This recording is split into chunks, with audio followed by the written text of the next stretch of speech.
It's time for episode 274 of the 3 Point Podcast, presented by the Memorial Healthcare Wellness Center, now featuring special student memberships and Skymint Cannabis. Also, our great local partners on board, AZee Printing Solutions, Nelson House Funeral Homes, Rivals Taphouse and Grille, and Success Group Mortgage and Servicing.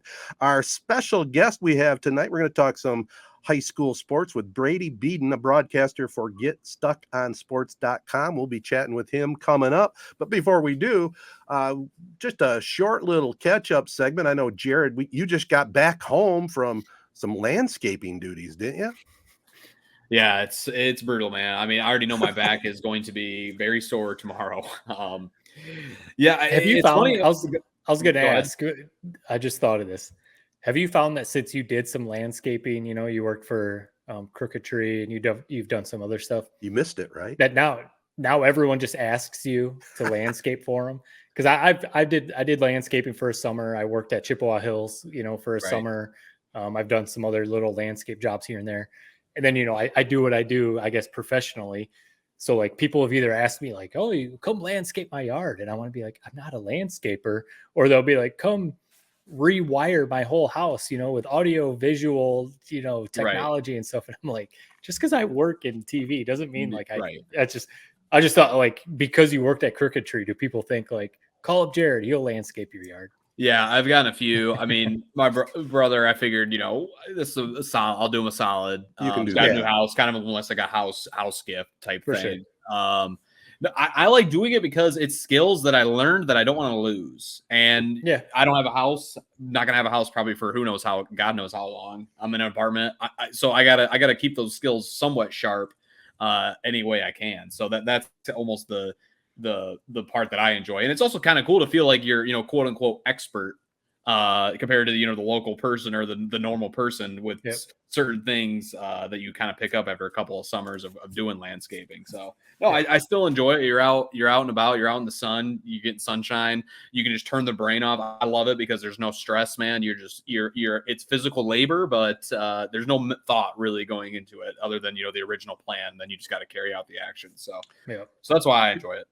Is there any secret, like any secret spray or secret powder that can keep animals out of your plants? Well, I gave you the tip on cedar mulch. Okay. You didn't listen to that, I don't think. Well, it was too late. I had already spread down the mulch I had. But what else? Cedar mulch, huh? Cedar mulch usually will help repel some insects. I mean, peppermint. I've heard, peppermint. I've heard garlic. I've heard things like that. Stuff that has really strong scents. To be honest, that was a part that I never really had to deal with. Right. Usually when you come into somebody's landscape, you do the landscape, but then all that other bullshit like maintaining and animals, and that's kind of their problem to deal with. So once you pull off the lot, I mean, I never had to deal with that too much. But so you're having some issues with moles or what? Oh, we have more critters this year, and they've been kind of chewing up on the plants we spent some decent money on. And I mean, I've had every kind of critter you can imagine. First of all, I had snapping turtle dig up all kinds of mums in the back where it was planting eggs. Then I've had deer, I've had woodchucks, I got rabbits all over the place, squirrels, chipmunks. And then today I get up for my cup of coffee and I look outside and there's a mom and dad freaking wild turkey with about 6 babies behind them just strutting along my back patio. So it's any animal you want to see seems to like it at my house. It must be safe out here. No hunters, right? Right. They must feel nice and safe out by the lake. Yeah, they do. We always told people peppermint, citrus juice. Like if you do a mixture of like some sort of citrus juice and water in a spray bottle, you can spray that around. If you want to get rid. I also heard human hair, like from a barber shop or hair clippings. If you just spread that around, they smell that and it's a human. I know snakes and some other stuff like that. So I don't know if you're dealing with that. They don't like coffee grounds. So you could always, I know you have coffee every day. Take your coffee grounds and sprinkle those around your flower beds. I mean, if you want to get real serious, if you're really trying to protect them, you put up some fishing line or some like chicken wire. And most animals, like if they go to get it and, they bump into it, they're going to immediately run away. So that really works. So, all I can say, those are all great ideas. Do not do the hair one. I mean, I don't think you got enough hair on your head, so I don't even want to know where you'd have to get the rest of the hair from. So just go to Downs. For the love of God, go to Downs in Corona. and say, "Hey, Jake, can I have your hair off the ground?" Absolutely. Sweep it up, throw it in a bag for me, right? Yeah. Well, you never know where this podcast is going, that's for sure. Well, we are. Jared, you talked about it last week. I mean, you're on countdown time now for vacation, right? Yeah, I mean, bright and early, I'm heading up to visit a buddy in Traverse City area. We're gonna play a really nice golf course up there, Kingsley Club. I can't wait. I'm like a kid. It's like Christmas Nice. Eve, like going to play this golf course. I have been salivating. I've been watching YouTube videos on it. I just can't wait to get there, man. Now, saying that, usually those rounds that you amp yourself up for, you go and you shoot at 100, and you just like, I can't believe I just wasted my time, and I got so excited to play so horrible. But yeah, I just can't wait, man. Weekend, whole week of golf. Those are one of them where you appreciate the course. If by 5 or 6 you're like, it's just not my day actually hitting, I'm just going to soak in the scenery. And I'm going to just look around and appreciate being on this course, not being at work. I was going to ask, when's your next day at work? Not that you want to think about this, but I worked yesterday. How much time do you have off? I worked yesterday. I will be back next Monday, so a week from tomorrow. So you got a week off. That's nice. Take that week off and enjoy it. Absolutely. Well, we're going to enjoy some high school sports talk coming up next. We'll have our prep spotlight with Brady Beedon right after this. The Memorial Healthcare Wellness Center is the latest addition to the ever-growing Memorial campus in Owasso, Michigan.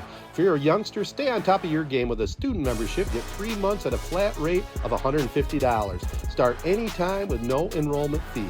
Included with your membership is use of the SkyTrack, locker rooms, private showers, steam rooms, sauna, a swimming pool, cardio exercise theater, including treadmills, ellipticals, free weights, and a whole lot more. The three of us support and wholly endorse the Wellness Center.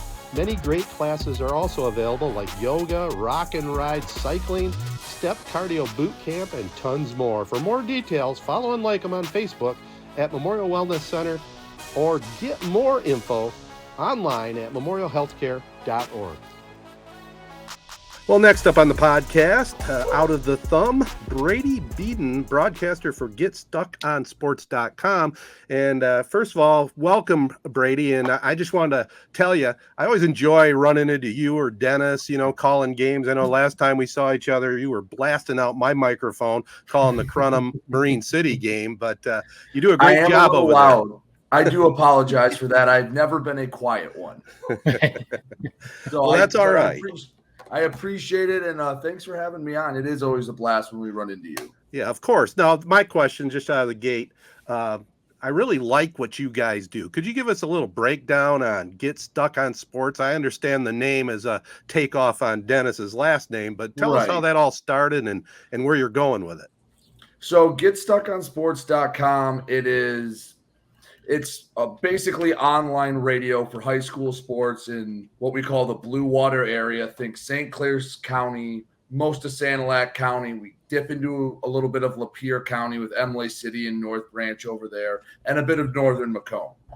We broadcast online on our website audio streams of football, boys and girls basketball, hockey, baseball, and softball. Wow! And basically, between Dennis and I, we double team it, so we go to 2 different places.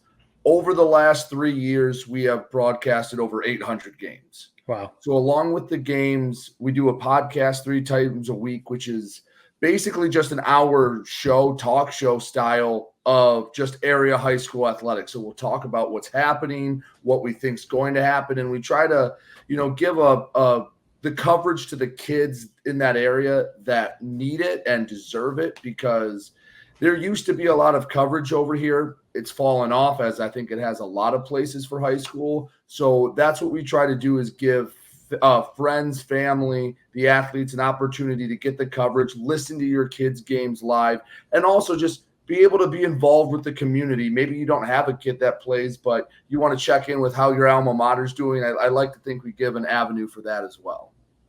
No, that's awesome to hear, because I think the 3 of us can really appreciate that. We're all from Corona, a little bit of a smaller community, and Ted called games for over 30 years, mostly calling probably those smaller communities that you're talking about. Right. Obviously followed a lot of them to the Silver Dome and then Ford Field.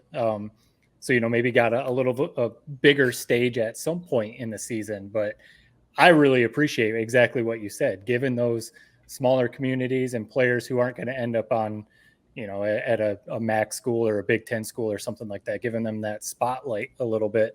We had Tyler Graham on last week. He runs the Twitter page at Mish FB Frenzy. And he basically said the same thing. He's from the Alma area, and he basically said the same thing. He wanted one place where people can go and see scores, highlights, whatever. But he wanted to try and get a little shine for the kids who don't get it, not the 5-star recruits, out of Detroit and Grand Rapids and stuff like that. So it's a long-winded way for me to say I think that's really cool that you guys are trying to do that. What's the background? What's your guys' background? I mean, obviously probably sports interest, but what kind of got you into this? My partner Dennis Stuckey, he for 25 years worked at the local radio station in Port Huron. He was the voice of any professional hockey team that went through Port Huron, starting with the Border Cats back in, I think, 1996, as recently as he was the voice of the Prowlers, and I think his last year he did it was 2017 or somewhere in that range. So he has a lot of range there. And when it wasn't hockey season for the radio station, he'd do high school football and some other sports, just depending on what it was. So he was doing that for a long time. And I graduated from college in December of 2019. So we all know what happened about 3 months later. Right. Once everything shut down, cuts were made in every industry everywhere. And one of the first things to go over at his radio station was the sports department. And he was the sports department. He was the only guy there in charge of sports. So we met. It might have been the day he got let go or the day after. And we're just talking. We're like, so who the hell is going to do high school sports? And we're like, well, we can do it. I mean, we think we can figure it out. The two of us can make it happen. And we know the area, and we know we can at least make the broadcast side sound professional and quality. The question was all the back end stuff, the not so fun stuff, the business side. But sales. So we cobbled that all together. And the day he got our business license in the mail in 2020 was the day they shut down the high school football. So like the third day of training camp, if you remember, the kids got out. It was like the first day with pads on, and they shut it down. So we kind of put it on pause, and we're like, all right, maybe we'll just wait till basketball season and try to start fresh. Maybe we wait a whole year and start in the 2021 season. Obviously, we were lucky enough to get started, and we basically put everything together in just under 2 weeks. I was on a golf course when they announced that some of the COVID restrictions had lifted. I was on the tee box when I found out about it. By the time we got to the green, high school football was announced to come back. So for about 2 weeks, we were everything going. We were able to cobble together a few sponsors before the first football game. And well, we've made it last through 3 full seasons, and we're about to start number 4. So we're very lucky and very appreciative of all the support we've gotten to get to this point. Awesome. That's freaking awesome. Yeah, it really is. It's a really cool story. I mean, and it was just to talk about the worst possible time to be getting into it, but I'm glad you guys stuck with it. I mean, I'll be honest, I don't know too much about the Thumb area when it comes to, high school football. Mm-hmm. Marine City's obviously a great program that's at Ford Field, every so many years. Who are some teams that we should be maybe on the lookout for this year that could maybe make a deep run in the playoffs? Who are the top teams in that area?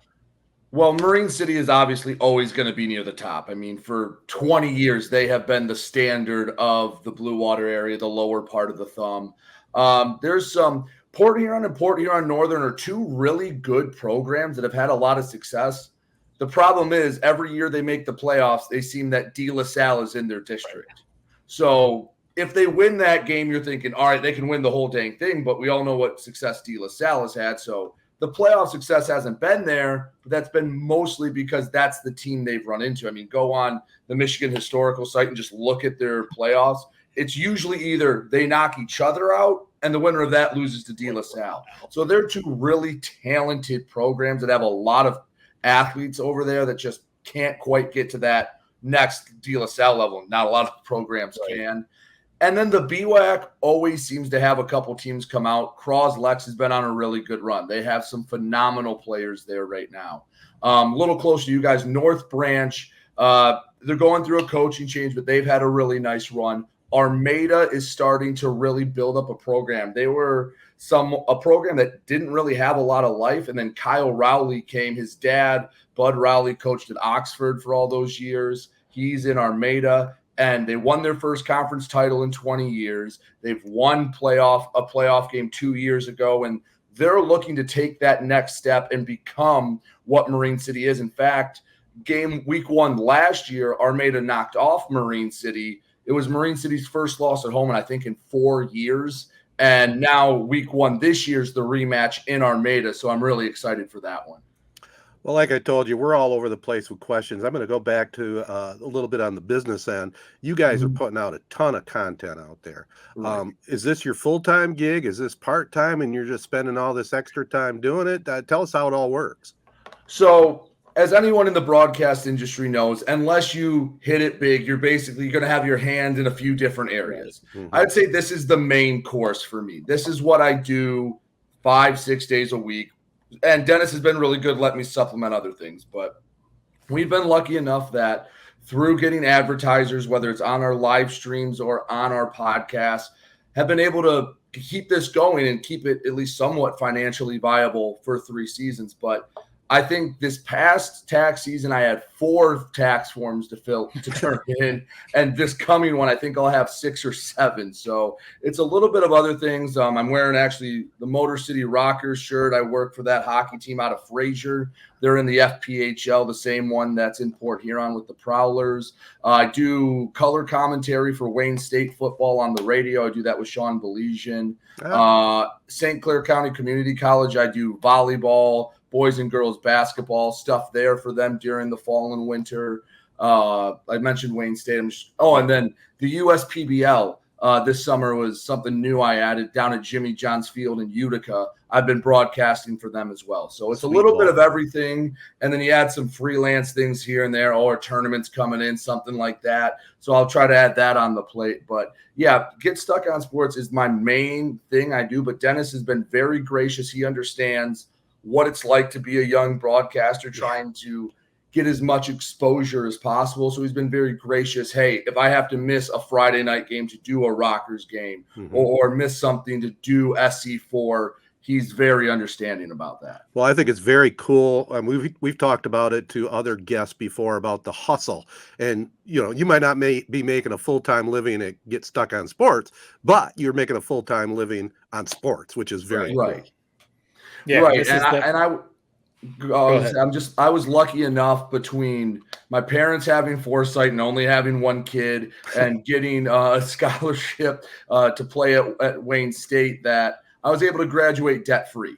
Awesome. So I could take a little bit of a risk. If I wasn't as lucky and my parents didn't have as much foresight to help save up, that maybe I would have had to have a side gig and I'd be working at a food place or something during the day, trying to make a little extra money to make those student loan payments. Mm-hmm. But luckily enough, I was just blessed to be in a position where I could kind of take a risk. And I understand that not everyone in my position could have taken that risk. So I always try to keep a little perspective with that as well. Yeah. Yeah, and as all of us know, because we work in different areas and levels of this industry, to an extent, you especially starting out in the business, you can't say no to anything. Right. You almost basically, you have to be a yes man. I mean, unless, like you said, unless you've got a bunch of other side businesses or you won the lotto, so you're not really hurting for money or something like that. Like you got to kind of say yes to a lot of stuff until you really find your niche. Kind of similar to my previous question, I think the industry has changed a lot. Mm-hmm. I think all of us still agree that there's still, I know Ted definitely, he's kind of easing out of semi-retired is what we always say with Ted, easing out of the radio business, but there's still so much value. I think all of us agree, maybe not everyone agrees, but so much value in radio sports cover, whether it's online, whether it's on a website, it's still radio, or on, an over-the-air traditional radio station. There's still so much value in covering these sports because a lot of people want it. I mean, maybe Michigan isn't Ohio or Texas or Florida with high school football. People in Michigan love their high school football and basketball and some other sports. They want to listen to their teams when they're going on an away, game or something like that. Is that your passion? Like, is that what you want to do? Or are you, do you want to stay giving these smaller athletes the shine like you were talking about? Or are you looking for, the quote unquote bigger and better things? Well, that's the internal battle because, you fall in love with the stories of some of these kids. Like this past season, we were lucky enough to cover Mr. Basketball, Tyler Jamison at Port Huron Northern. And yeah, I'll be honest. Yeah, I apply to move on to bigger and better things. I've had interviews before, and I'm trying to add as much to my plate as possible before I realize I have to cut some loose. Hasn't gotten to that point yet, but it's going to be a tough decision if and when it does happen. And I think back to I heard a conversation with one of my coaches at Wayne State. He left to go to another spot, and he basically just said there's never the perfect time to leave. There's never going to be this Hollywood transition where one chapter comes to a close and you're ready to ride off into the sunset. I know I'm going to have to leave something behind. I hope I can make it a clean transition if and when I do move on to something else. But it's going to be tough leaving a lot of these athletes and schools behind because if get stuck on sports, whenever it does end, whether it's hopefully not within a year or 10 years, there might not be the coverage there is. And yeah, that will hurt a little bit to know I'm leaving behind some of these kids, and whether they know it or not, and I'm sure you guys know when you start following them, is you get emotionally invested in them. Like I've done games for schools I had no connection to. I can think of Algonac softball last year lost a heartbreaker to Millington in the semifinals, and I left that place, and I had that same like kick in the gut feeling that I've had for my own teams, whether I'm watching Detroit sports or when I played. And yeah, so that emotional connection will always be there, and it will be tough if I ever move on to something that takes more of my time away. Yeah. When is there a certain game, in the thumb area or in your guys' coverage area that you would point to for an outsider that, hey, this game, this rivalry game, this stadium, this team, what game would you point to as like the best representation of football in the thumb area? Port Huron High and Port Huron Northern is one of the best rivalries, not just in the area, but I'd argue in the state. If you've never been to Memorial Stadium, it is an awesome venue. It was built, I believe, in the late 1940s, and it's an all-concrete stadium. You have about, I'd say, 10 to 15 feet of sideline between the concrete stands and the actual sideline. So the fans are right on top of you. And both PH and Northern have had rich traditions of playing, of having good programs. But up until the last 5 years, it had been, all right, Northern had won 15 out of 19. And then PH won 12 out of 14. And it was kind of back and forth. But the last 5 years, there have been some absolutely talented players coming through that have been absolute dogfights. I think basically every game in the last 5 years has been a one-score game. And I think the most attended game was, I'm going to get this wrong, either 2018 or 19. It was Darius Slay came up to the game when he was still doing the high school stuff. Yeah. And I want to say there was about 8 to 10,000 people packed into that stadium. And it is one of the coolest games to be a part of and broadcast and just watch in the Blue Water Thumb area. Little historical perspective from the 3 Point Podcast historian. That would be the old guy here. Memorial Stadium over there was built in the Franklin Roosevelt era. It was part of the New Deal. And that stadium in Owasso, Wilman Field, and at Cadillac, their field up there, which overlooks the lake, all three of them are classic concrete stadiums built in that era. So I just thought I'd throw that out to you. I never knew that. That's a good factoid I'll have to bring up. There you go. I bring something once in a while, Brady. But it is, and it's, just the fan atmosphere. And when you get that place rocking, it is just it's crazy. And it's it's pretty cool. There's not a whole lot of rivalries like that. That's awesome. I'm Now, looking at this field. It's incredible. Just real quick, Ted. Before go ahead. I'd never heard of it. Now that I'm looking at pictures, it does seem like a bucket list field in terms of the Michigan high school football scene. So that's awesome. I'm definitely gonna have to check out a game there. Yeah, I've been fortunate enough to do at least a couple games that I know of up there, and it was a sweet setup for sure. Go back to your playing days. Tell us a little bit about high school, and then obviously you played at Wayne State. Tell us about that experience. So high school, I was I played 3 main sports. I was football, basketball, baseball at Marysville High School. Final year did track, but when I went down to Wayne State, spent some time there. Was lucky enough to play all 4 years after my redshirt season in some capacity. So I was very happy with that. Spent a lot of great time there, and I fell in love with Wayne State. And it was kind of funny when I was being recruited and going through it. The summer before my senior year, we were talking with my family, like, you don't really want to spend next 4 years in Detroit, do you? I'm like, nah. And then I went down there, looked through it. It is awesome, and it has only gotten better since I've been there. I'm actually jealous of the kids going through there now. That Midtown area is incredible. The field house, all the new dorms and everything on there. It's an awesome experience. But going to Wayne State, playing there was a lot of fun. Got to play with some very talented guys. Played with Anthony Pittman. His locker was right across from me, current Detroit Lion. So that's always one I like to name drop when I can.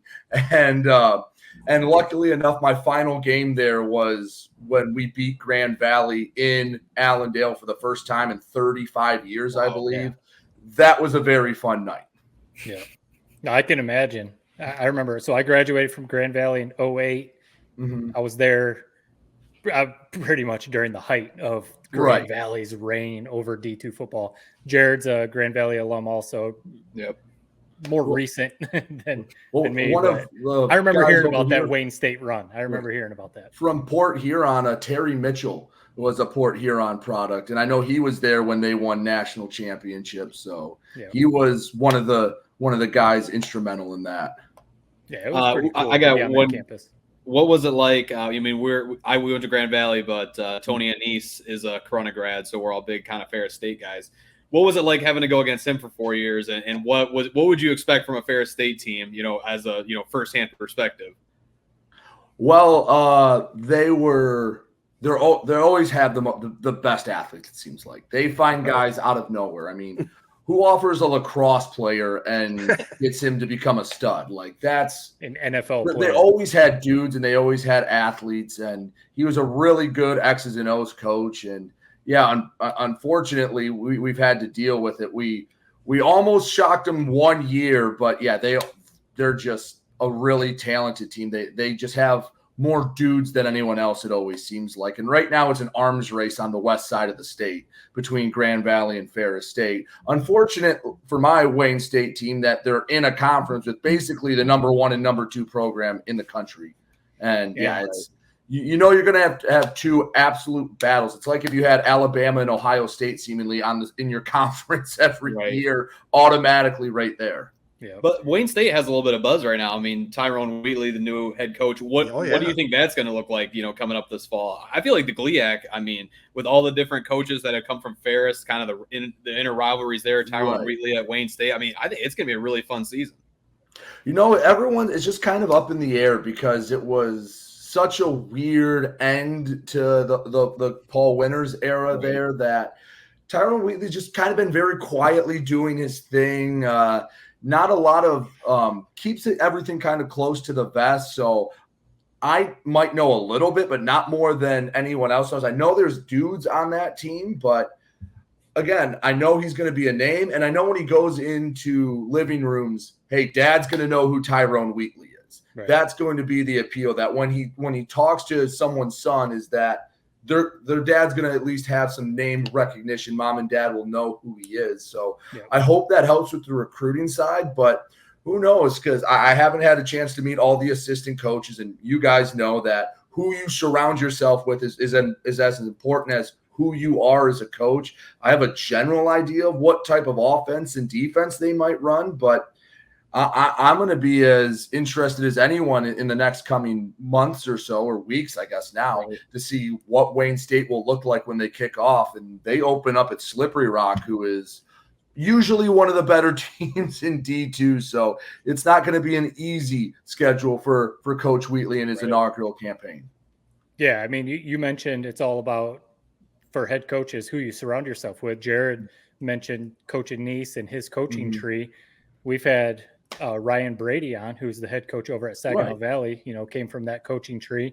So, yes, Tyrone Wheatley has that name, especially in that area, but it's all going to come down to, can he be, a strong head coach? I think it's similar to maybe Coach Prime, Deion Sanders at Colorado. Sure, he's going to get some big recruits, probably some big transfers, but it's going to come down to, can you coach in big time D1 football? So I think that, maybe similar with Tyrone Wheatley.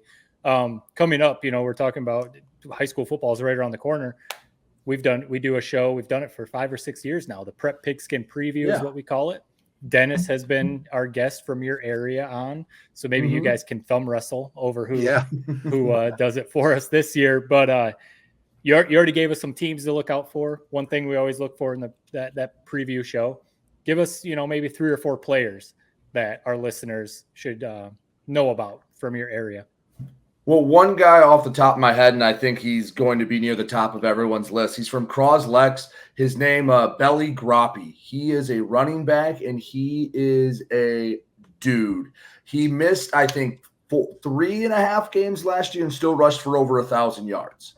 He was kind of the in case of emergency. Our joke would be, hey, if Croslex didn't know what to do, hit the belly button, and something good will happen. And when he was in games and they lost, wasn't because of the offense. He was a dynamic running back. And with a coaching change going on there, I think they'll, at least early in the season, rely on him a lot to kind of get their footing, to know, all right, we have this stud behind in the backfield. He will be someone to look out for. Another one from Port Huron, Gavin Troy. He's one that he plays both sides of the ball, and if his body would let him, because he's battled some injuries, he'd be at linebacker all the time. He'd be at running back all the time. And he was, I believe, our runner-up player of the year last year. He comes back for his senior season. He's just a dude. He's a football guy. It seems like he's always in the weight room and a guy like that. But we had a lot of seniors last year in the Blue Water area. So we're looking to kind of see who that next crop is. I mean, you guys know every year by week 3, you go, I had no idea who this kid is. And then puberty hit him like a freight train in the offseason.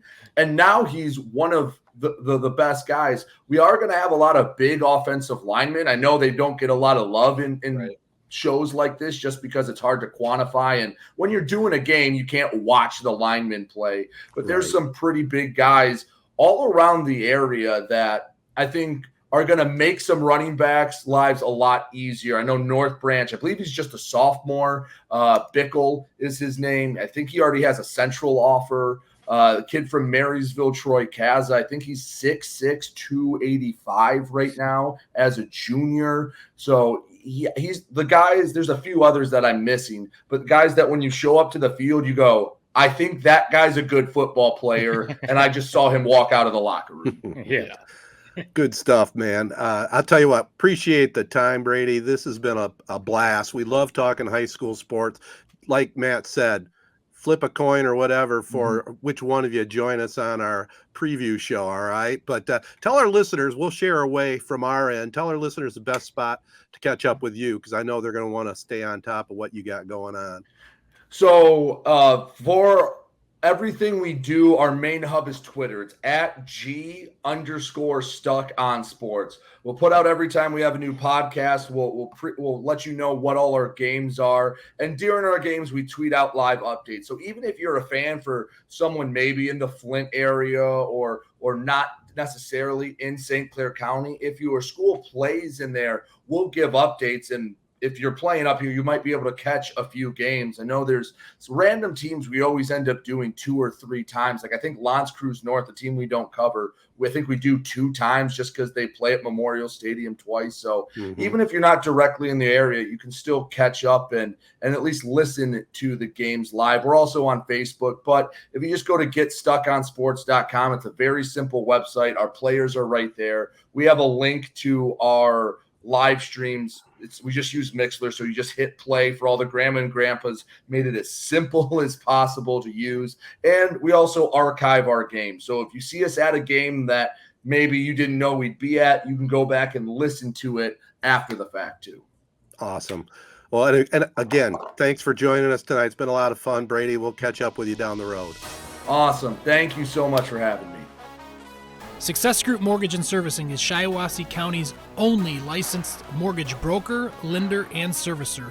That means you get exclusive products not found anywhere else. If you are looking to purchase a home or refinance a home in Florida, Hawaii, or Michigan, stop what you're doing and give Success Group Mortgage and Servicing a call. 989-720-4380. That's 989-720-4380. All right, guys. Today was Hall of Fame Day. Congratulations to Scott Rowland and Fred McGriff making it to the Major League Baseball Hall of Fame. Also, Detroit's been pretty well represented by media members. H.G. Salsinger, a long time ago, was a sports writer, I think, for the Free Press or the News. Tom Gage was inducted, and Joe Falls from my era. But John Lowe was just inducted today from the Detroit Free Press, and I read a lot of his stuff on the Tiger Beat. Well deserved. He is definitely a Hall of Famer, and that's very cool to see. But my topic of the Hall of Fame, and I tweeted something a while ago. I've retweeted a few things from a guy I follow, Iffy the Dopester. Have you know what I'm talking about? Yeah. He has a lot of good Tiger content out there. Yep. And my big beef is this guy never gets talked about for the Hall of Fame. Maybe in Michigan a little bit, but truly should be a Hall of Famer, and that's the former Tiger catcher, Bill Freehand. If you look at his numbers, he was an 11-time All-Star, 5-time Gold Glove winner. He was, without a doubt, in his era, before Johnny Bench came along, Bill Freehand was the best catcher in baseball. And if you look at his stats, they hold up to at least 4 or 5 guys on the list. I mean, there's 17 catchers in the Hall of Fame. I think the thing that keeps him out a little bit maybe is his 262 lifetime average, but he was one of the best defensive catchers of all time. Hit 200 home runs, was a clutch hitter, was a part of that 68 Tiger team. The 72 Tigers, they lost to Oakland in the playoffs, and they easily could have went to the World Series. I'm making a case here. All you old-time voters, we talk about Trammell making it in, and now Whitaker should be. We know he belongs in the Hall of Fame. Bill Freehand, don't forget this guy. Just because I'm bringing it up as an old fella, I remember watching him play. He was clutch, man. Jared, you asked some of the old-timers down there at Bally, maybe Keating, ask what he thinks about Bill Freehand, man. I think he should definitely be in the Hall of Fame. If this was the Basketball Hall of Fame, 100%, he's in. Baseball Hall of Fame, I mean, for one, we don't need to go down this rabbit hole. Barry and Bonds, obviously, the whole steroid guys, they should all be in. So whenever somebody brings up these arguments for somebody like a Bill Freehand, it's like the first thought is, well, if Bonds isn't in, for God's sakes, Bill Freehand shouldn't be in. But I don't know. I mean, something about the Hall of Fame, you have to be a legend, man. The old famous Sandlot quote, heroes get remembered, legends never die. You said this guy's name. I already forgot it. I don't know who he was. He was before my time, before your time, to be honest. No, he was in my time. I was a kid, but I mean, I almost don't consider that your time. If you had to listen to this guy on the radio, he really wasn't your time. You never really got to see him, but I don't know. I mean, I'm just pushing back a little bit, but you can push back, but numbers don't lie. Numbers don't lie. You look at the numbers of the Hall of Famers that are in there. Threw out 200 home runs like it was some incredible stat. I mean, I hear that and I'm like, Miguel Cabrera tripled this guy's numbers. Yeah, but I'm not trying to shortchange any of the names you're throwing out there. I'm just saying, you look at the catchers, and by the way, he was MVP runner-up in '68. He played in the pitchers era. I think in '67, I want to say, there was one 300 hitter in the American League, and that was Carl Yastrzemski. I think he batted 306, the only 300 hitter. So I'm just talking, Jared. that era. And that guy, he never got any buzz, and he should have been in the Hall of Fame. I mean, but that's all you should know. The fact that this guy wasn't getting buzz at the time, he's a forgettable player. There's a lot of guys who you look at their stats and you go, "Wow, he should have been in the Hall of Fame." You know what I noticed about your whole case? You didn't name one specific moment. No memory. No, you said, "Oh, he was a clutch player." What's that clutch moment? MVP runner-up in '68, played on the '68 World Series champions, was caught almost damn near every game. Jim Price backed him up. I mean, what moment do I need to say? I mean, I lived it. I lived it. Yeah, I mean, Matt, am I wrong? You got to have a moment, right? Yeah, but I mean, I bet you could go through. I mean, well, first of all, I've heard a lot about Bill Freehan because he was one of my dad's favorite players too. You know, same era as Ted. So I heard about Bill Freehan all the time. The moment thing, like Scott Rowland just got in. What's his moment? You know, like 4 All-Star games, I think. 4 All-Star. I don't want when you say 11 All-Stars. 11 All-Star Bill Freehan on a World Series. He was the starting catcher for a World Series team. MVP runner-up. MVP runner-up.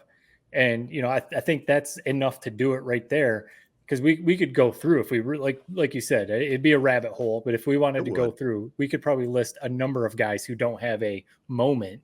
You know, I think Scott Rowland is one of them, because he was one that I was kind of like, he's probably going to get in because his whole career he was one of the best third basemen in the league, but he never really, like, I don't know, took the league by storm. You know, maybe like a Miguel Cabrera when he won the Triple Crown and stuff like that. So you guys know my thoughts on the Baseball Hall of Fame. I think it's very cool.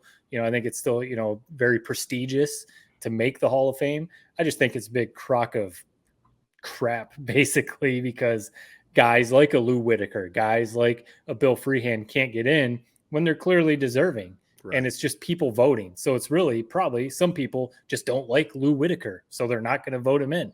Or it's media members who maybe Lou Whitaker didn't give him the time of day, so they're just not going to vote him in because they didn't like him or something like that. That's part of my problem. Or with the whole steroid thing.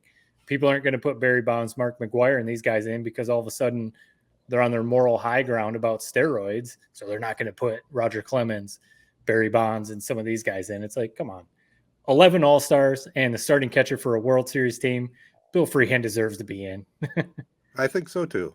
And I think Whitaker, the one thing that hurts him, one thing that did hurt him is just the one World Series. I look at the list of the other catchers, you know, you get guys like Yogi Berra, obviously deserve to be in there. And like I said, Johnny Bench, that was a for sure. But there's other guys like Ted Simmons, even Rick Farrell's in. His numbers don't look that good. And even Carlton Fisk, he hit more home runs. He hit like 350 home runs. So he deserves to be in. He also had some moments like Jared was talking about, the moment where he's waving the ball. Fair. Yeah. Right. Who were the 2 guys you said got in this year? Scott Rowland and Fred the Crime Dog McGriff. Now Fred McGriff deserves it, because when you talk about moments, he had some moments with the Braves and stuff, so he deserves it. And the Jays. And are those guys that played in like the 60s, or were they recent? I'll say I don't know who they are. Scott Rowland was like 90s, early 2000s. Fred McGriff was like late 80s, 90s. Yep. Wow. So it's crazy to me how you know, kind of guarding they are of the MLB you know, Hall of Fame, baseball Hall of Fame. It makes no sense. Guys getting in a year and it's like, man, they like wrapped up their careers, you know, who knows how long ago. It's just stupid. I appreciate that it's hard to get in, but at some point you lose all credibility, and we don't need to go down this road. I already said this once again. Barry Bonds, all these other key players who don't get in. I mean, Lou Whitaker, it makes no sense why he's not in. Honestly, if you would have had the same sort of pitch for Lou Whitaker, I would have been right behind you, Ted. He should be in 100%. Baseball is just a funny sport. I think once your kind of time sort of passes, I'm not a big fan of the, you know, this guy played baseball 100 years ago, let's induct him in now. No, if you weren't inducted by your peers when your time was up and it was time to be inducted, you don't deserve to get in, unless it's like a Barry Bonds type situation where it's like you're retroactively correcting something that was really egregiously wrong. Right. Apparently, this guy was not looked at that way at his time. So who am I to say you should be in? If your peers and the voters of that era didn't think you deserved it, why should I think you deserved it? Now that side to it, I can somewhat agree with you, because that's again one of my other beefs, I guess, with the Hall of Fame is that they give these guys however many years to be on the ballot.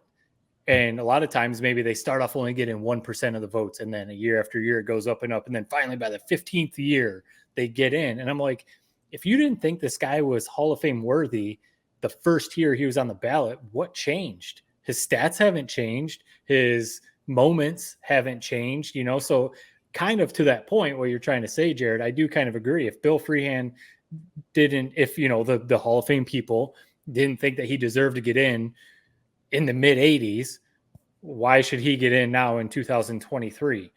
I'm not saying he shouldn't be. I think he should be, but I do agree with that. That is weird about the Hall of Fame. Well, it's funny, Matt. You're right. You're right. There's some validity to that, but that's why they at least they came up with this old timers committee. These people that are like in my age group that are older that remember these guys back then that maybe got overlooked for whatever reason. Let's face it.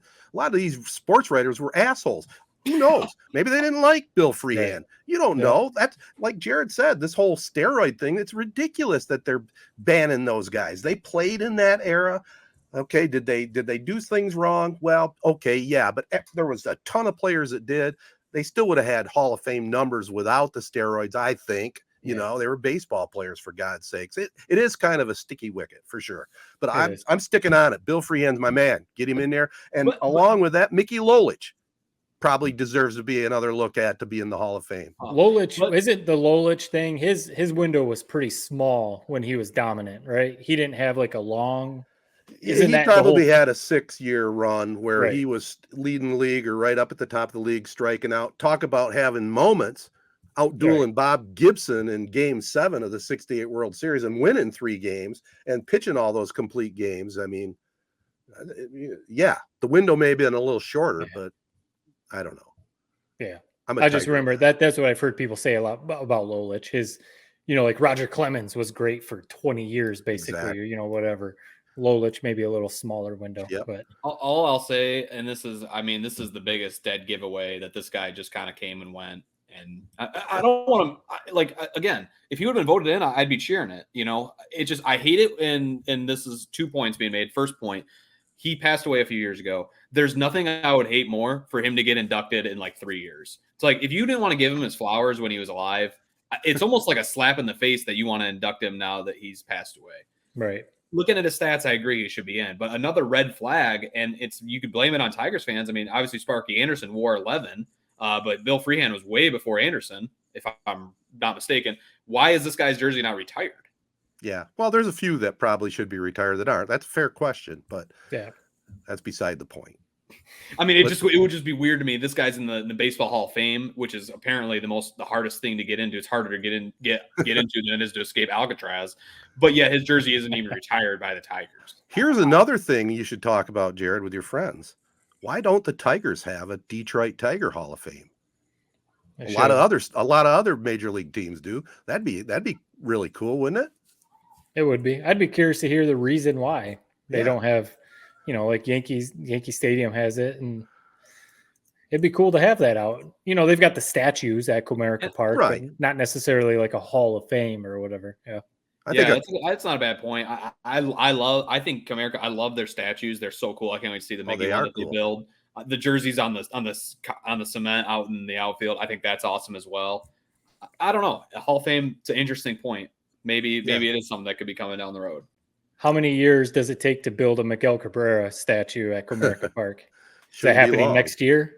Right. I don't know. You would think that that's something maybe they could be building and unveil it for him, like, you know, right on his last game. Like, that would be cool. Right. But I bet that's something that'll probably come when his jersey is retired. You know, they'll sell some tickets for that weekend series, you know, when he comes back in whatever, 5-10 years. That's when they'll unveil it. I'll end this segment with this. Another cool statue out there would be Freehan holding up Lolich in the air after that last out of the '68 series. That was a classic photo. That'd be a great statue. So there's this moment. Well, where was that 10 minutes ago in this argument, man? Well, look, man, we're doing this live. You think I can think of things off the top of my head at 67 damn years old? I mean, he's got the shirt and the hat on. I don't know, what else do you want? 84 shirt.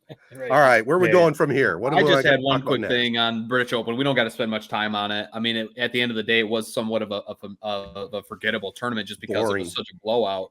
I mean, Brian Harman, sometimes you just got to tip your cap. I'm always kind of one of those guys that is sort of rooting for, you know, the guy that's way ahead of everybody else to kind of fall apart. But because it was so overboard, the fact that this was kind of a no-name guy, and you have guys like John Rahm, Rory McIlroy right underneath him, a lot of people were coming at this guy's throat, fans bitching at him, yelling at him, heckling him, basically while he's golfing. So much so that I had a 180 where I'm like, I'm rooting for this guy. This is so cool seeing him just light up this course. I mean, he was undoubtedly this weekend the best player in the world. I mean, won by 6 strokes. It's unbelievable. Nobody came close to him. Nobody else got to 9 under at any point, 10 under at any point, 11 under at any point. Like, he was far and away the best player. And so I just had to respect that. But I mean, I think the biggest story coming out of this weekend was, one, Rory McIlroy just hasn't won a major since 2014, 9 years, going to be 10 years next year. 33 of 36 greens in regulation, heading into Sunday. I didn't have time to kind of get the final tabulations, but 33 of 36 greens in regulation and only 5 birdies. He just can't putt. Yeah. I mean, that is unbelievable. You only have 5 1-putts out of 33 chances there. I mean, it just couldn't get anything to drop. He's always struggled with his putter. He's the best ball striker, best driver of the ball, but just never can get that putter going. I mean, when he finally breaks through, which I think he will, over the course of the next 4 or 5 years, it will be the biggest story in sports, for that entire week or that month. I can't wait to see it. But it's just a bummer to see him struggle so much because he's such a big name. He had the famous, stood on the PGA shoulders, quote unquote, against LIV and ended up getting backstabbed. So I think everybody kind of roots for him. It's just a bummer that he can't ever seem to get that putter going because he's been so damn close so many times.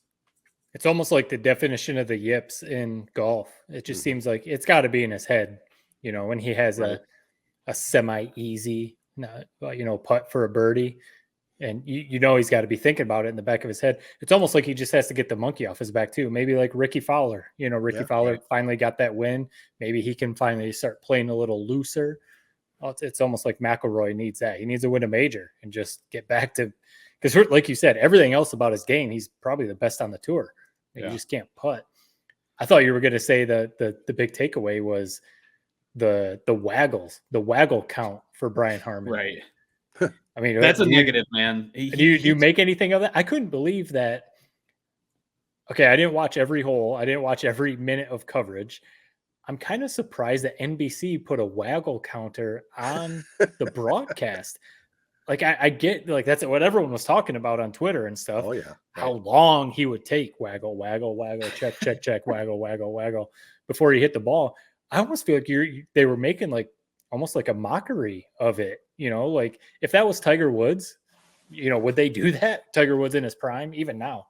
Yeah, that was really strange to me. I don't know. I don't know. It was kind of bizarre to see that, especially considering he's leading it. I guess that's probably why. It's like, what else are we going to talk about? I mean, we might as well break into the deeper down content and maybe get some laughs out of this. Yeah. But I will say that is my one detract on Harman. Dude, hit the damn ball. I can't stand it. I can't stand slow golfers. And it's trickle down. People watch these PGA players and, in the middle of a log jam on a Saturday, in Oxford golfing, that's what you're watching in the group ahead of you are these guys who take goddamn forever to hit their shots. So I will agree, the binoculars out and they're checking their scorecard. They're checking their yardage marker and doing all this. Yeah. Dude, just grab your 7-iron, get up there and hit it. Hit the damn ball. It's great. It's crazy. I just had to say this one more thing on that tournament. What a cool course. Royal Liverpool at Hoy Lake. Wow. It's everything that golf should be. It's difficult. These guys really were challenged. I mean, the greens were tough. The bunkers all over the course. It's kind of funny how easy it is to make golf courses hard. People overthink it. Trees, water. Dude, just throw a few bunkers down there. Have the fairways lead into those bunkers. Make it so that if you hit it into those bunkers, you're basically taking a stroke penalty.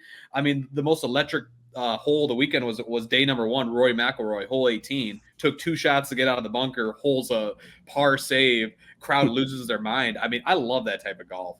I mean, Harman earned it. Minus 13 at that course. You saw it. Nobody else even came close. Yeah. You just got to tip your cap. I mean, just what a cool course. The British Open never disappoints. And they really made that course tough with the internal OB they had. That was a hot topic on hole 18, hole 3. I just loved it. The course delivered. The rest of the players, the stars, John Rahm has had his moment in the sun on Saturday with a 63, which is incredible, the hottest he's ever been on that golf course, he said. So we didn't get those stars showing up like we would have hoped, but Brian Harman took it away, and overall, it still was a pretty cool tournament. Being a golf guy, quick question just came to my mind. If you had a bucket list, one event to go see in golf, It's the Masters or St. Andrews, and see the British Open at St. Andrews. It's the Masters. If it wasn't the Masters, it would be St. Andrews, 100%. Okay. All right. I mean, it's the Masters, man. You can't beat it. The exclusivity of it, the beautiful flowers, the buzz, the green jacket, the pageantry. I mean, you just gotta appreciate it. It's so cool. Fair enough. All right, before we move to Tedertainment Tonight, just real quick, how about we'll talk just a tad bit of soccer. How about Messi, his debut for Miami, game winner as time expires, and U.S. women in the World Cup. I'll probably be watching a little bit of that coming up. The Messi thing is just one of the more incredible stories. I know we don't. This may be we could probably count on one hand the times we've talked soccer on this podcast. Admittedly, I'm the most casual soccer fan there is. I'll watch the World Cups when they come around. I'll watch maybe, a moment like Messi in his first game, stuff like that. But I'm not watching on a daily basis by any means. But it's one of those moments that, only happens in sports. He's really the best player in the league. He recently won the World Cup with Argentina. He was voted the best player in the world, after that tournament. And he comes to play in the MLS, which for the most part in the soccer world is a league that's laughed at. People don't take the MLS seriously at all. So for the biggest star in the sport, basically, to come over here and play for a club that's not even the best club in the league, Miami is one of, they're kind of middle tier basically. So for him to play for them, come in and you see LeBron is there and Serena Williams is there. And, David Beckham is one of the owners. So, that's a big deal. And then, of course, like you said, he comes in and he hits the game winner on his first game. It's just like a script that only sports can write, and it's just such a cool thing. So there's a club in Charlotte FC in the MLS, and the minute that he signed with Miami's coming up here in October, on a Saturday in October. I know a couple people who work at Bank of America Stadium where they play and where the Panthers play, and then like couple friends know people who work for Charlotte FC, that kind of thing. And everyone has talked about that. Those tickets went like 10 times, tickets that were going for $50, $60 now going for honestly a couple thousand, because Messi is going to come. And they usually, for those games, they do pretty well with attendance, but they kind of tarp off the upper deck. Right. They only sell tickets for the lower. They're opening up the whole stadium. They're going to sell tickets for the whole thing. I would try and maybe go. I'm not going to spend, $800 or, something ridiculous, but I would look into going. That's how big of a deal Messi is. And there's certain people will be, he's a shell of what he once was. Dude, he just won a World Cup and he was a key contributor on that team. Hell yeah. And there's something to be said about the true GOATs. It doesn't matter how old they are. I mean, people were going to see Jordan when he was on the Wizards. Right. Kobe, his final game. I mean, what a memorable time that was. Something about those GOATs. It doesn't matter how old they are, how scrubby they get. It's still, they're going to pack seats, and it's still really cool to go see them play, to say you saw them play. I mean, just storybook ending, first game. I mean, it really was kind of brushed under the rug, at least on our podcast. What a huge story it was that he came to Miami into the MLS. I believe he has like an ownership stake or something now. So he's going to be, a mainstay in this league, you would think, for time to come. I would love nothing more than for the MLS to finally pick up some steam, than actually be something to watch or something to talk about, man. I mean, they've been trying. It almost kind of crazy. It seems like it would have folded at some point, but it's still kicking. And this was such a huge get, and it's so cool that he's in Miami. I mean, you saw it. The stars were out. Kim Kardashian, Serena Williams, LeBron. I mean, you got to appreciate it. A spectacle is a spectacle, no matter how it comes or what sport it's in. And I can appreciate it. If I could get tickets to it, I would go see him play, Matt. Amen. All right. Well, there's a club in Detroit. It's in the league that's below Detroit MLS or whatever. I'm trying to look real quick. We can move on, but I saw someone tweet out after that, after Messi's game, basically when David Beckham, because he famously came and played in LA, basically similar. He was past his prime, but he came and played in LA, finished his career, huge deal. They were showing the numbers of what an MLS club was worth then, and even when David Beckham bought Miami versus now, they were showing TV viewership and all that kind of stuff, and it's honestly skyrocketed. Yeah, I mean, we may not watch it, or obviously it's not going to be as big as the NFL ever, but these clubs and, these teams have very almost like cult followings, especially in areas like Miami. Charlotte actually has a really big following here too. LA, soccer fans like crazy, man. And it's so, that Detroit football club. I knew nothing of it till I got down here. Some coworkers were telling me about it. I saw a video of their games. It is chaos, smoke, bombs, chanting nonstop, packed house. Yeah. It is quite the event. I mean, I think I need more than just about anything in this world. Boots on the ground, Ted, just to get your. It seems like you'd be like an alien, on Earth if you were in that setting. I just don't think you totally understand what it is. It is nuts. Yeah. You could get killed in one of them crowds. They're crazy. That sounds appealing. I will say, Flint actually has a soccer team that does pretty well at Atwood Stadium as well. I don't know what division that is, but it's on the Channel 12 News. Nice. Yeah. All right. Well, let's move on, boys. Let's go to a little Tedertainment Tonight right after this short pause. AZee Printing Solutions, formerly Hankered Sportswear, is a full-service print shop that specializes in screen printing, digital printing, and embroidery. They pride themselves on giving a great product at a great value. The area's go-to printing solution offers a 100% guarantee to exceed your expectations. AZee Printing Solutions has your favorite local spiritware as well as many other apparel items in stock. Specialty items are available for family, sports, business, and charity events.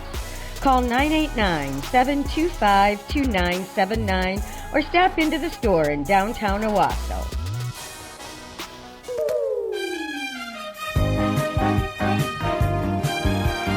All right, Jared, I heard you went to the movies. Yeah, I'm just going to say this. No need to argument. I'm not trying to poke the bear with Ted. I do it, every pod. I will say, I know you didn't go to the movies this weekend. I mean, dude, at some point, this Tedertainment segment, it's losing its mojo. It's losing its gas. I mean, this was a must-see theater event with Barbie and Oppenheimer, the marketing, the campaign, everything around it. You had to have been there in a seat, in a theater, seeing one of those movies, preferably both, for the sake of this podcast, for the sake of this segment. I love this segment. The name's great. The chime is great. The music's great. We love it that you lead it. We needed you there, boots on the ground. Second time I said that. Covering this event, because I tell you what, I went to go see Oppenheimer this weekend. You walk in, people are taking pictures in front of the Barbie sign. You walk the theater on the right, the theater on the left. Theater on the left is all Barbie pink, pictures everywhere all over it. The theater on the right has like fallout shelter, like caution tape over it with like a nuke sign on it. I was loving it. I still love going to theaters, especially when it's something like this, Top Gun Maverick, Oppenheimer, Barbie. It was awesome to go to the theater. So just real quick, I'll give you the platform to rebut that. Why did you not make it to the theater this weekend? Well, number one, I don't go to see every premiere. I mean, it was just recently, like within the last 2 weeks, didn't I say I saw Indiana Jones? Mm-hmm. So, I mean, doesn't that count? No.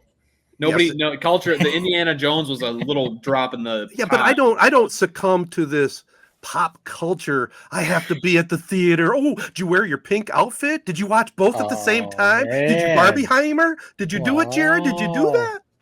There's a little bit of attitude coming with the that attitude, right there. I mean, he gave me the attitude first. I mean, but I mean, come on, man. Theaters are dying. They're trying everything. The marketing was top notch for these two things. It was something that you don't see every day. Two, blockbuster movies getting dropped same night. I mean, it was cool, man.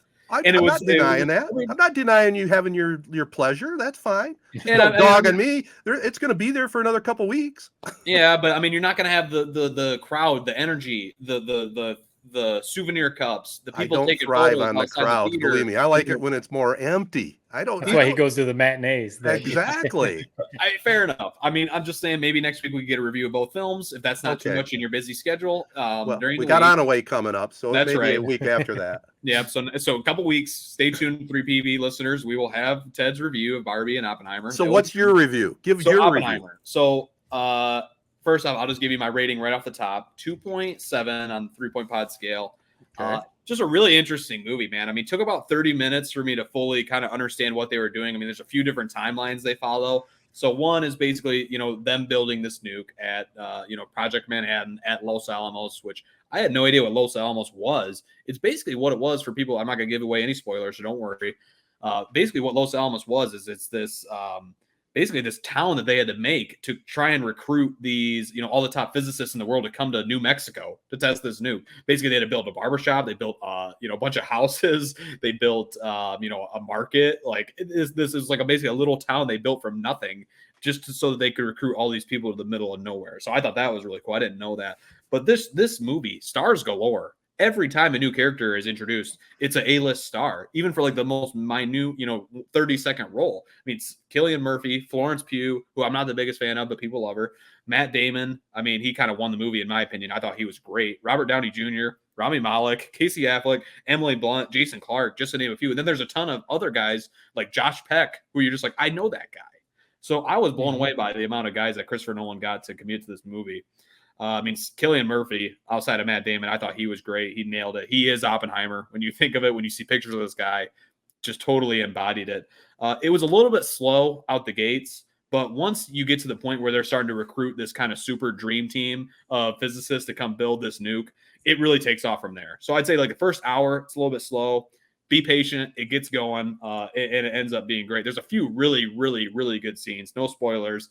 I mean, obviously, when they finally get to test the nuke at Los Alamos, you would think because we know what happens, like, oh, this is just whatever. I mean, obviously, it's going to work. It just was really interesting how they built up the whole hype to that. I mean, it's crazy when you look back in those shoes. They had no idea what the hell this thing was going to do. They're like, this could end the entire world. Right. This could like break gravity. This could break everything we know. They had no idea. I mean, it's funny. The guys are putting on sunscreen to watch this nuke test. They have welding glass that they're looking through. Some of the soldiers that were there are like laying on the ground, looking at the hill off in the distance so that when the light hits the hill, they spin around and turn and look.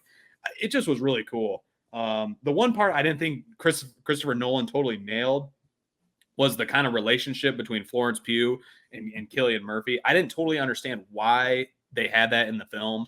I thought it was, a little bit like kind of forced. Christopher Nolan actually said in an interview, like, this is the best he's ever nailed, like the love in movie. So I was going into this like, wow, this is gonna be like a Romeo and Juliet story. Her role really wasn't as big as I thought it would be. And I didn't think that it was totally nailed. Again, I just didn't think that was not necessary to the film, but whatever, to each his own. Some people probably loved that part of the film, but I just didn't think it was necessary. Didn't really get much out of it. I mean, Florence Pugh, every time she's on screen, she's like basically naked. So it's like, I don't know what this character is, really. But again, that's Christopher Nolan. He's a movie legend. I mean, the Batman trilogy, my all-time favorite movie. So I'll never complain about something he does. But I didn't think this movie was for everyone, but for people like us, who love our history, love World War II. I mean, nukes, what an interesting kind of topic, really. I thought it nailed that. And just Robert Downey Jr. is great. Matt Damon, obviously, he's great. Cillian Murphy's great. It just, the fact that the star power that was behind this film, it was just another interesting layer that kind of kept you loving it. So I love the movie. I could see why people maybe would think it was boring, but for me, I couldn't take my eyes off the screen the last 2 hours of it.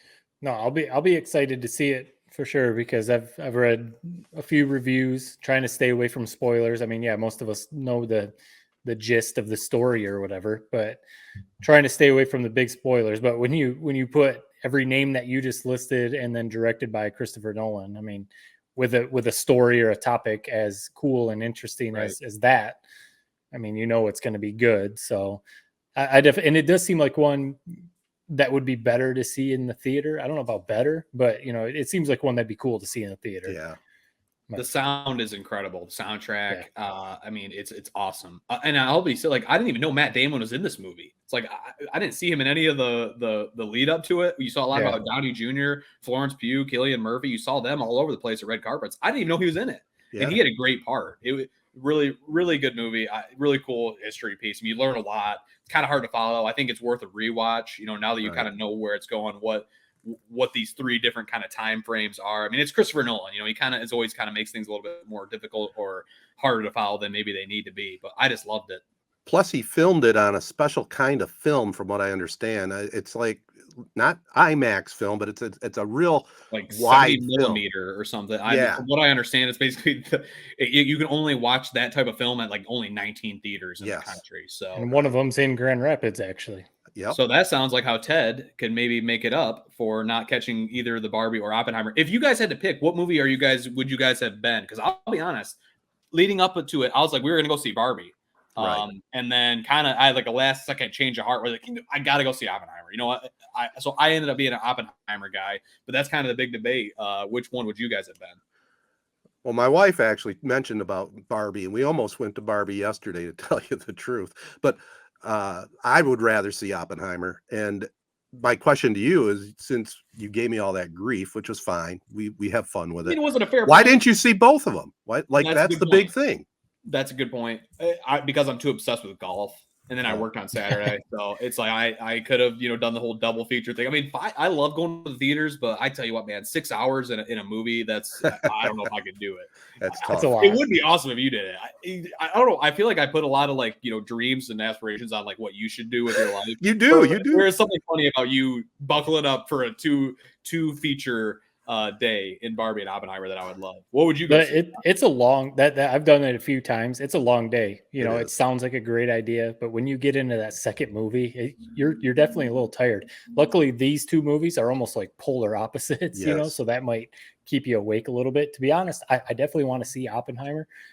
I really want to go see Barbie. I mean, I really do. I've a lot of good reviews.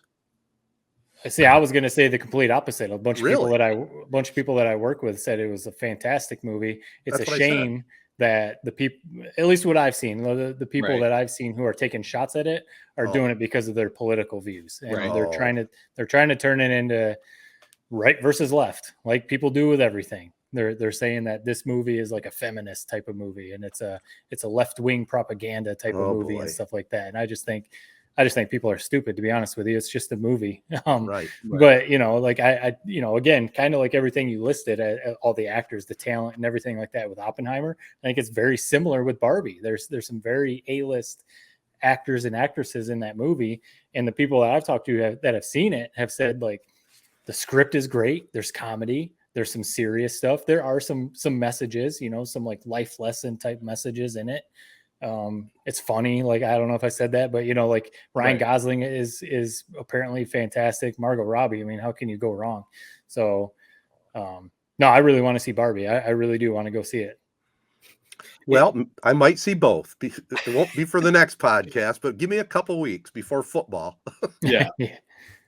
They'll be out there. I'll be curious when they'll pop on, whatever streaming service. Exactly. What do you guys make of the theaters? Like, Matt, did either of these movies get you out of your chair to go see it? Maybe not this weekend, but is it something that you have to go see it in theaters? What do you guys make of the movie watching experience? I'm still 100% all in on the movie going experience. The biggest thing for us is finding sitters for the kids and getting our work schedules, to align or whatever. So honestly, if we were close to family or something and had grandparents that we could just be like, hey, we want to go to a movie or something like that, we'd probably go to the movies fairly often. But like, honestly, that's the biggest thing. I love going to the movies. Yeah. It's a little more pricey and stuff, you end up spending a little bit of money, but I appreciate everything you said about going and, you got everything that's pink over here. And then you got everything like war movie over here. Right. And then, you're buying the popcorn and you're buying a drink and stuff like that. I think that's all very cool. Yeah, I do love going to the movies still. I was a little surprised. This is an old man thing. Even in Owasso now, they have reserved seating and they have structured seating. So you can pay extra money to get, a seat that reclines and has a little table next to it where you can put your food on. And I was surprised to see that's already gotten into Owasso. It's been out in the bigger cities for quite a long time, but it surprised me. I don't have a problem with it. It's not like it's like a $30 ticket for one of those chairs. I mean, a lot of times these theaters, it's almost depressing you, and even like, I'll be honest, like the one thing that detracted from it is I went to this movie and they put you in the side theater. I love being in the, like, it sounds like that's perfect for you, Ted. You love like just being the only guy in the theater almost. I love the experience. I love sitting with a bunch of people. People get annoyed with talking or whatever. It just kind of comes with the territory when you're with that many people. I love that experience. Comedy, Oppenheimer, anything. I would love to have seen it. Barbie kind of seemed to be the one to go see in a big crowd this weekend. I mean, people were like making a day out of it, going to get mimosas or whatever, brunch, going out to eat afterward, wearing pink with all their best friends. So I loved it. But that is kind of a generational thing right there. Because I used to go to the big event. I remember when The Exorcist came out, we waited in a 2-block line in Flint to get to the movie theater. It was such a demand to go see it. There is I can't believe I forgot about this, man. It almost stole the show out of the movie trailer for a new Exorcist. I want to say it's Exorcist Believers. Yeah. This trailer, man. First off, The Exorcist has always been something that scared the absolute out of me more than anything else. I can't watch those. shows. Even Me to this too. day, I can't really watch them. They had the Exorcist theme on this trailer. 2 girls that are possessed. It looks incredible. I'm telling you, this is a movie that get ready for. October 13th, it comes out. I didn't know about it. I didn't even know it was a thing until I saw this trailer. It looks great. Wow. See, there's something like that too. Going to the movies where you get to see the trailers. I know it's like kind of, it's different now. You can see everything on YouTube. You can see everything on Twitter, whatever. But there's something cool about going to a movie and you get to see a new trailer. Now everyone's going to know about it because it's been out for a week or whatever. But that makes the movie going experience cool too. That definitely does. Well, I've got one thing. I stayed home, just watched my television, and I watched on Max. You guys know I like my murder mysteries. We just finished a 4-parter, and it's called, and speaking of Barbie, it's called Ken and Barbie Killers. Okay. Oh, yeah. The Lost Murder Tapes. I don't know if you've seen that flash up there and had any interest in clicking on it. But my daughter actually tonight, it's on Hulu also. And I turned on Hulu and she was like, "Oh, Daddy, look, a Barbie show." And I was like, I don't think this is the Barbie show you want to watch. Oh, let me tell you, it's probably not even something you want to watch. This is going to haunt me. I mean, I was dreaming about it last night. This is one of the most horrendous things. This Ken and Barbie in Canada. And what they came up with, they killed 3 different young girls, teenage girls, the way it ended up. But it was so brutally done, and they actually videotaped these things. And think about this. I don't want to give away too much if you watch it, but I will say this. The jurors actually watched the tapes. They kept it away from the public. And the jurors watched the tapes of these killings and torturing. They had PTSD. They had real issues after that.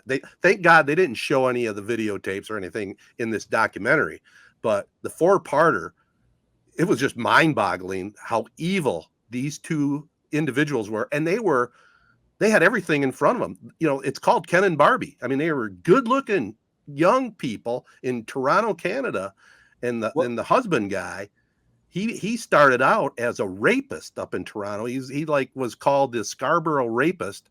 He raped 9 different women, but he ended up hooking up with this Barbie chick. They ended up getting married, and then they did some of their shenanigans together. So if you want to watch a murder mystery, I know that's probably not laying that out like, man, I gotta watch this. But I will tell you, of all these murder mysteries that I've seen, this one was very disturbing, but it was really interesting and well done.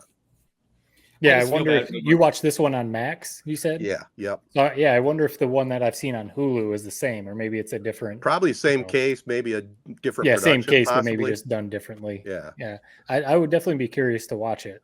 Yeah, I feel bad for the jurors, man. I mean, I think we've all been summoned to jury duty a time or two. Right. Just imagine showing up and by the way, we're going to show you these 3 tapes of these girls just getting mauled. Yes. Like, good Lord. Can you imagine? Yeah. I made a mistake once of watching, and this was back in the Saudi Arabia stuff, the Middle East war and stuff. And I saw something on the internet of a guy getting beheaded, and I actually I saw it, and it scarred me I don't know why I clicked on it. And I after I clicked on it and watched it, I go, "Oh my God, what did I just watch?" And I mean, it was horrifying. That was your introduction into the internet. No. Yes. Yeah, not everything on the internet is good. God almighty. I don't know what I was thinking. Yeah. Anyway. I'm going to watch this. But this is pretty good. Title of video, guy gets beheaded. Oh, let's see what it is. It was a big mistake. Yeah. Matt, didn't you have something, or am I misremembering? Yeah, well, I just mentioned, so, I gave my review on The Idol. We haven't said that we're going to stop it, but we've moved on. So True Detective, I know you guys have both talked about that, and I've always wanted to get to it, especially the first season with McConaughey and Woody Harrelson. We finally we're 2 episodes in. We just started it, and we're both like we're itching to get through this first season, because I don't know if we'll get to the other ones, because I know you guys have even said it started to fall off a little bit, but this season with McConaughey and Woody Harrelson, we were like, all right, we got to get to this at some point. But these first 2 episodes been fantastic. I mean, It's one of those you just want to watch it all. You don't want to stop. You just want to keep going. So we're excited to finish it. It is a good watch. So I guess you kind of buried the lead with the mention of the Idol. What was the final? Did you petered out? You're not getting into the rest of it? I want to finish it. I don't know if my wife is really all that into it. I want to finish it. At least I want to watch another episode or two and see if it either really falls off or if it actually starts to get kind of interesting. Because like I said, I still think the story, I think there's something there. It's just pretty 100%. poorly done. Yeah, and I think you said last week, Jared, there's talks that it might come back, actually. I don't think they've officially said it's not. Okay. I don't know. I agree. I mean, we've rehashed it, but I mean, it is such an interesting idea. It's like the only way they could have screwed it up is by doing what they did. Right. Yep. Yeah. Let's call it a podcast then, boys. This has been presented by Memorial Healthcare's Wellness Center and Skymint Cannabis. Also, our local partners, AZee Printing Solutions, Nelson House Funeral Homes, Rivals Taphouse and Grille, and Success Group Mortgage and Servicing. And thanks again to Brady Beedon of GetStuckOnSports.com. Check him out. Don't forget to follow us on the socials at 3 Point Pod. And as we always say, peace and love, everybody. Be kind. Thanks for listening. See you next time.